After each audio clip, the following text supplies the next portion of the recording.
ایسی مزید ویڈیوز دیکھنے کے لیے چینل کو سبسکرائب کریں اور بیل آئیکن کو ضرور دبائیں۔ شکریہ۔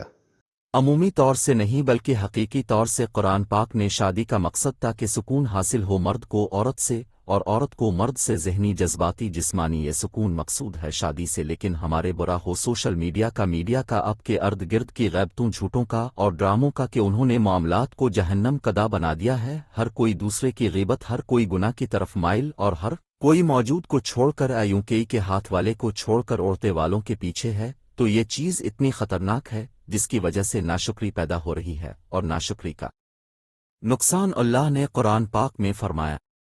کہ اس کا نقصان یہ ہوا کہ اللہ بھوک بھی دے دیتا ہے اس گھر میں، اور خوف بھی دے دیتا ہے اس گھر میں، اس قوم میں، اس معاشرے میں۔ تو بھوک کی حالت تو یہ ہے کہ عمومی طور پر ہم سب معاشی مشکلات کا شکار ہیں، اور خوف کیا ہے کہ یہ میرا شوہر مجھے چھوڑ نہ دے، اور شوہر کو کیا خوف ہے کہ میرا گھر ٹوٹ نہ جائے۔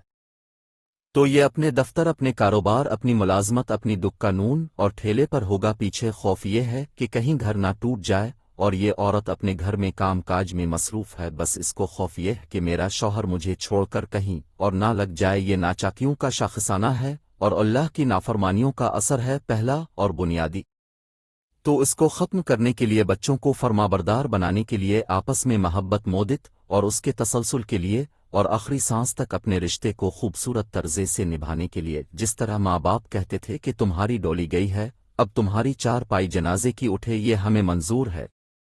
لیکن تم واپس لڑ کر جھگڑ کر طلاق لے کر کسی ناراضگی سے ہمارے گھر آؤ، یہ ہمیں منظور نہیں ہے۔ تو یہ والا معاشرہ قائم کرنا، اور کیسے قائم کرنا، اس کے لیے بہت ہی آسان وظیفہ۔ سب سے پہلے تو اپنی زبان کو، اگر مرد تیز مزاج کا ہے تو عورت لگام دے، نہ ذکر کرے، نہ بولے، نہ جواب دے، نہ اپنی پریزنس اور موجودگی کا احساس دلائے، اور نہ ہی اس کو یہ بتانے کی کوشش کرے کہ اگر تمہارے منہ میں زبان ہے تو زبان میرے منہ میں بھی ہے، بلکہ یہاں پر معمولی سا صبر کیا ہوا انشاءاللہ ناچاکی کو ہمیشہ کے لیے دفن کرنے کا باعث بنے گا۔ اور تھوڑی سی تیزی، تھوڑا سا جواب، تھوڑی سی نظر کا دیکھنا، اور تھوڑا سا اپنی ماں کو اس کے متعلق اپڈیٹ اور مطلع کرنے کا نقصان یہ ہوگا کہ اب یہ رشتہ اعتماد کا، محبت کا نہیں رہے گا، لہذا سماجی اور معاشرتی اور اخلاقی کوششوں کے ساتھ ساتھ یہ وظیفہ صرف 11 دن اور زیادہ سے زیادہ 21 دن، اور اس شخص کا جس نے اپنی بیوی کا منہ 11، 10، 12 سال سے نہ دیکھا ہو، اور بیوی اس کی شکل نہ دیکھنا چاہتی ہو، اور دونوں ایک دوسرے کے بارے میں نا امید اور مایوس ہو چکے ہوں، اور میاں بیوی کا نام کا رشتہ برائے نام نہ تو جنسی تعلق ہے اور نہ ازدواجی سوچ ہے، اور نہ آپس کا کوئی مشورہ باقی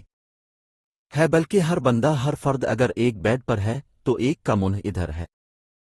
ایک کا منہ ادھر ہے، ایک گھر میں ہے تو ایک اس کمرے میں ہے تو دوسرا اس کمرے میں ہے، تو یہ سارے معاملات ہیں۔ تو انشاءاللہ یہ 41 دن کے اندر اندر سارے معاملات ایک ایک کر کے درست ہوں گے۔ بیوی ناراض ہے تو وہ خود چل کے آئے گی، اور اگر شوہر ناراض ہے تو وہ خود چل کے آئے گا، اور معاملات کو سلجھاؤ میں لے کر جائے گا، محبت سے آگے بات کو بڑھائے گا، اور ہمیشہ کے معاملات درست ہوتے چلے جائیں گے۔ وظیفہ یہ ہے کہ اللہ تعالیٰ کے اسما عروف آکریم اجامے یہ مرد بھی پڑھ سکتا ہے، عورت بھی پڑھ سکتی ہے، ان کو نمک پر چینی پر